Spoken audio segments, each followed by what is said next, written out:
Hi everyone, David here from BeyondEV, and do I have a very special episode for you today. The BYD Shark is one of the most hotly anticipated vehicles to enter the global ute and pickup market, but while we've seen a few marketing releases and spy shots of the Shark road testing around Australia, there is still a lot we don't know about it. Although we're still waiting for details on when the BYD Shark will arrive in Australian dealerships, it actually officially launched in Mexico earlier this year on May the 14th, becoming the first vehicle that BYD debuted overseas. The Shark has been on sale in Mexico since then, and I'm thrilled to share that one lucky Australian has already managed to get his hands on one. And he's agreed to join us on the show today, all the way from Mexico, to tell us more about his experience. Let me introduce you to Tim. Tim is an Australian living in Mexico who just recently picked up his newly purchased BYD Shark. Tim has graciously agreed to jump on the channel to provide us with in-depth owner insights into the BYD Shark and share what it's like as an owner to live with day to day.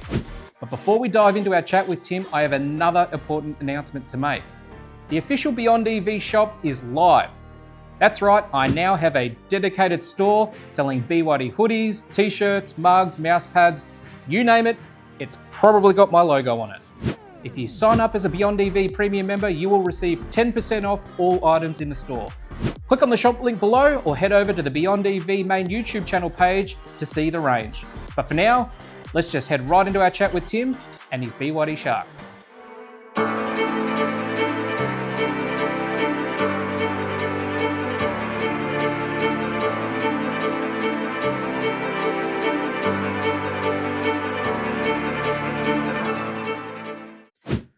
So with me today, all the way from Mexico, is Tim. Thank you so much for joining us today, Tim. Yeah, thanks for having me, David. Appreciate you having me on the show. No dramas. So Tim, how does it feel to be the first Australian to own a BYD Shark?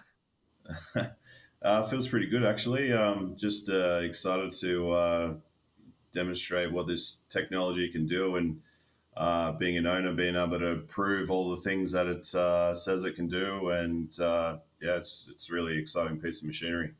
I mean, you guys have got a lot of options over there. Of all the options you have with pickups and utes with the likes of Ford and Dodge and Chevy, what made you decide on buying the BYD Shark in particular? I mean, the main thing was the being a hybrid, especially in Mexico. The charging infrastructure isn't as big as the US or even Australia. So if you get stuck out in the middle of nowhere, I still want to be able to get myself out of the place, and obviously having gas stations around the place and things like that that gives me a bit more confidence. And then as far as the technology goes, I mean, it just is jam packed with everything, and it beats every other brand hands down, in my opinion. With the BYD Shark, is that popular in Mexico? Do you see a lot of marketing over there around it, and do a lot of people even know about it? Surprisingly, I've seen like zero marketing, and really the way how I learned about the brand, I was just having lunch with a friend, and he told me about it, and I was looking for a car for the last couple of months, and so I did a bit of research. Went down to the dealership and sat in it, took it for a test drive, and just bought it on the spot. So it was fantastic. The dealership itself is selling 250 Sharks a month right now. And you don't see like billboards or advertisements, like you just go to YouTube or something like that to find it, but basically zero marketing. So it's super interesting. Yeah, it's doing quite well just through word of mouth by the sound of things. Yeah. And before the Shark, have you owned any utes or pickups before the Shark? And if so, how does the Shark compare? Yeah, I mean, I've had back in the day a Falcon XR6 Ute, had a Ford F-150 in the US, XLT, BMWs, Land Rovers, all kinds of stuff. So as far as comparing to it, I think the BYD Shark just outperforms it in all categories. The engine performance of the dual electric motors, the aesthetics, the features, the comfort, the noise on the inside. There's none. It's super comfortable to drive, and just everything about it's perfect. So you've owned the BYD Shark for a couple of weeks now. You've had it. What are your first impressions of it? Um, just the amount of features. Like I've been using it for a couple of weeks now, and the more I look into it, just the more things I seem to find and unravel. The infotainment system is just endless. Basically, I've gone through it, a number of times, just like anyone with the new car, but I keep finding something else. I'm like, wow, this thing just keeps going. Yeah. So yeah, the features itself, the look and feel, everything about it's just fantastic. Okay, awesome. Yeah, no, I know exactly what you're talking about. I've got my seal in the background and I'm still finding things in that infotainment system to play around with almost on a Right. daily basis.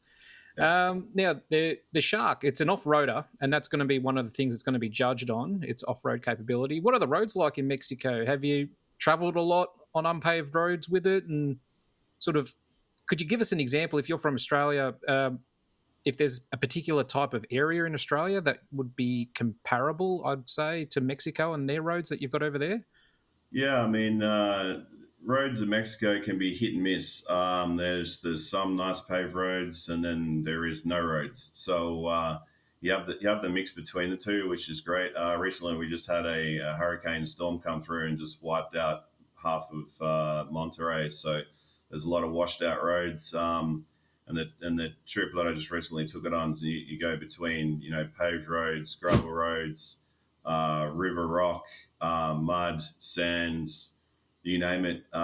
It went through it. Changing the modes is super easy from the steering wheel. Doesn't sort of detract you from looking away from the view in front of you. Yeah.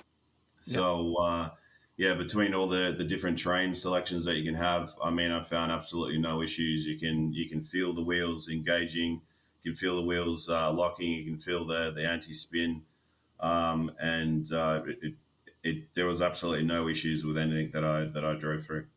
I think that's probably one of the things that a lot of people would judge it on is how well it travels off road, but it sounds like it's pretty capable. Now, just with the fact that it is a plug-in hybrid, what's it like living with day to day? Have you had to charge it often, and do you have a home charger or do you use public chargers? Yeah, I have a home charger. It actually comes with one. You don't have to pay for it. It comes with the car itself when you buy it. You just get it installed just like you would any normal home charger. Um, I charge it probably every second day, depending on how much that I'm driving. 'Cause it has 100 kilometers of range, and that's all I basically need for right now when I'm going between here and the office and other bits and pieces. So there is public chargers. It uses the standard charger. You can get an adapter for Tesla chargers. There's actually a lot of Tesla chargers around here. Yeah. So yeah, I haven't had any issues with charging at all. Um, and But definitely the home charger is obviously the best experience. Okay. And as far as fuel efficiency goes, have you had to top up the tank yet? And if you have, how many Ks were you able to do before you had to put fuel in it? I haven't topped up the tank. Haven't even gone near a gas station at all. You just don't need to. I mean, the consumption right now is showing me that I'm using 3.5 liters per 100 kilometers right now, Yep. which is nothing, obviously. And the only reason I do that is because I put it in 60% SOC mode. And if I need to reserve the battery for hill climbs or other activities. Yeah. So you've had it probably about 3 weeks now. How many Ks have you done in it and not had to fill up yet for? I've done about 1,500 kilometers, so it's just been all on charge and using the battery the engine, sorry, to charge the battery. Now, for our viewers at home, the way the BYD DMO system works is that the car will run off electricity as much as possible until the battery gets down to about 20-25% state of charge. And then it uses the petrol engine to keep charging the battery up to keep it around that 20 to 25% charge for the rest of the time. Have you found the DMO system in your car working that way, or does it work a little bit differently? Yeah, it works exactly as you describe. On auto settings, it will deplete the battery to 25%, then the engine will kick on. But in the SOC settings, you can set it to any percentage that you like. Typically on a long trip, I'll set it to 60%. So if you have terrain or mountains or any other traffic jams, things like that, it allows the battery to deal with those conditions. Yeah, no, that's right. Now, Speaking about terrain and conditions, you took the BYD Shark in a trip up into the mountains recently in Mexico. Tell us a bit about that experience and how the Shark performed. Yeah, I mean, it performed really great. The only error was actually on my side in managing the SOC settings. So I depleted the battery to 25% before I hit the foot of the mountain, which was about 3,000 foot elevation. So halfway up the mountain, the engine was kicking on because the battery was about 25%. So once I learned that lesson, I guess everyone's going to learn that lesson the first time they own it. It still made it up the hill, and then as soon as I got down the other side of the mountain, the regenerative braking actually recharged the battery back to 60%, Okay. and then it just ate everything alive. The terrain, there was rock, mud, river rock, um, sand, gravel, the whole lot. Actually, the lagoon that we went to, we're at the foot of the lagoon, I guess, on the bank there, and there's a bit of a hill climb going up there. There was a Dodge Ram, F-150 Raptor, and another F-150. All of them struggled to get up the hill. Actually, they couldn't get up the hill.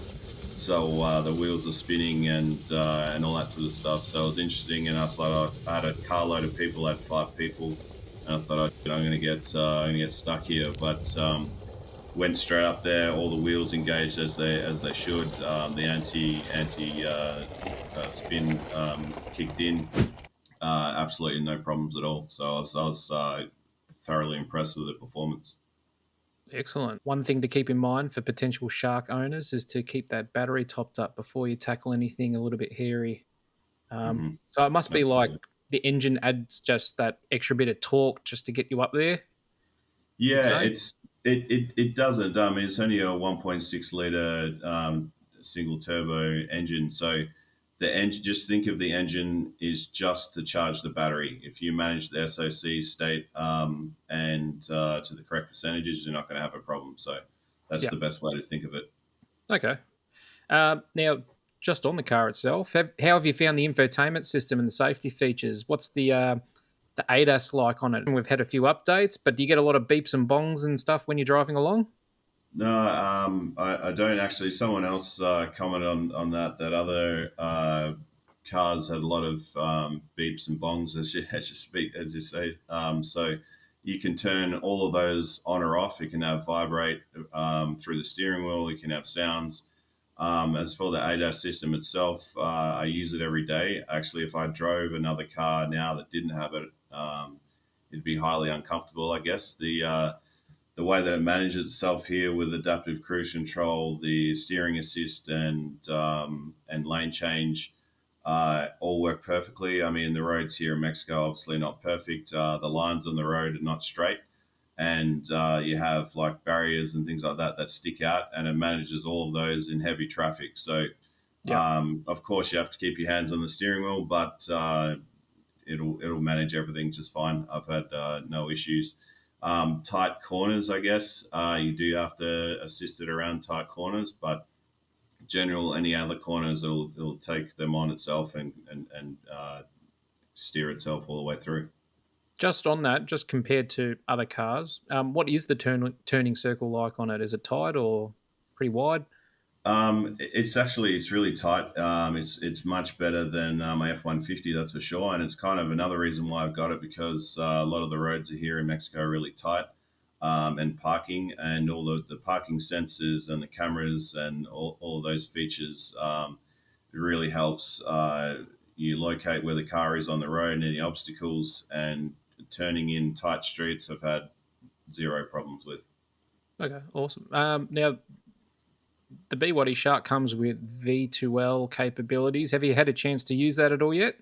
I have not yet. I'll have to give you an update on that one in a couple of weeks or a month or so, and go out to a camping site and use it. But I mean, it's designed to work where you can just turn on the car and the engine will, charge the battery while using at a campsite or for tools or things like that. So as long Yeah. as you have a full tank, you're going to have no issues. Yeah. Yeah, absolutely. I think that's the difference between the Shark and my Seal. My Seal's got V2L, but you know, Mm. draining the battery. You've basically got a generator to keep that battery going and keep Correct. using that V2L constantly. So that's a Yeah, pretty nifty little feature to have. Um, absolutely. Now, I've seen that some owners in Mexico have already started modifying their BYD Sharks. Can you tell us a bit about what you've seen people do to their Sharks over there in Mexico?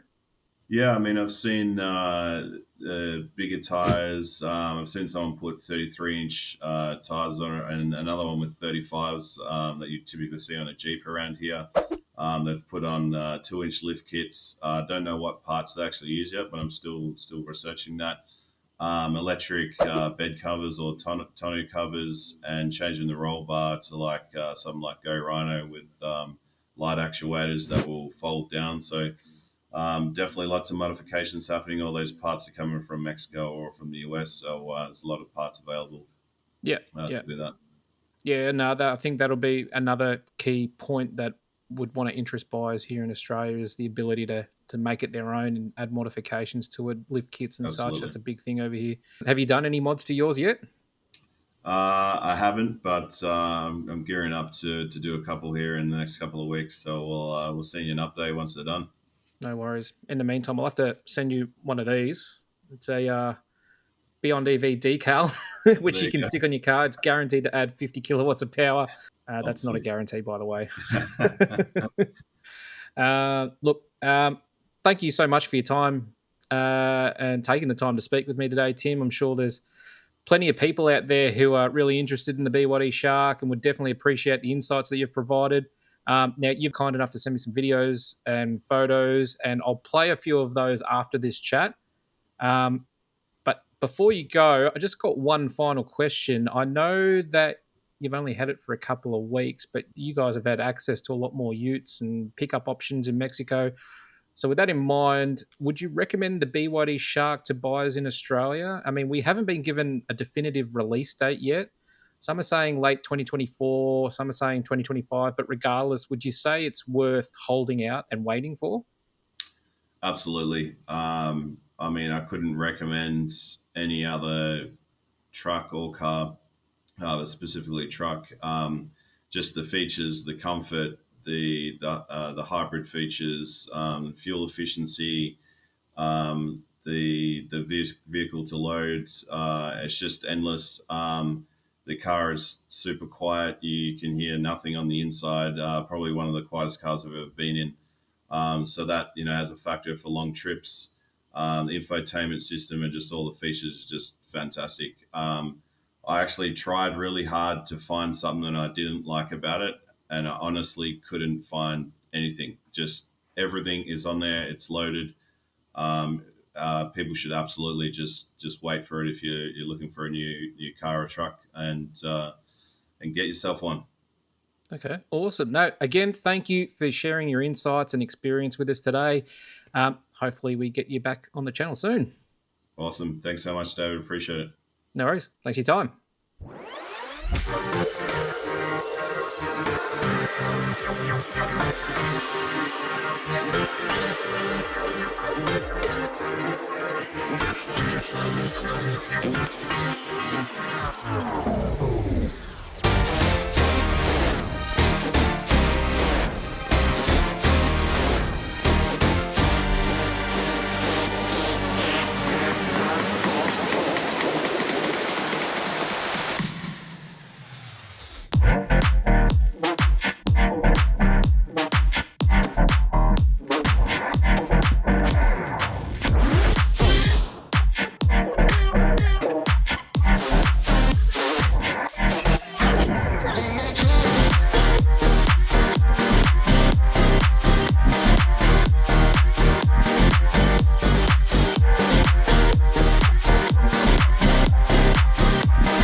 If you found this interview helpful, don't forget to like, subscribe, and hit that notification bell so you don't miss out on our next video. We have plenty more BYD content headed your way. If you have any questions for Tim, let us know down in the comments and I can pass them on, or he might even join in on the chat and reply to you directly. Thanks for watching, and I look forward to seeing you in the next video.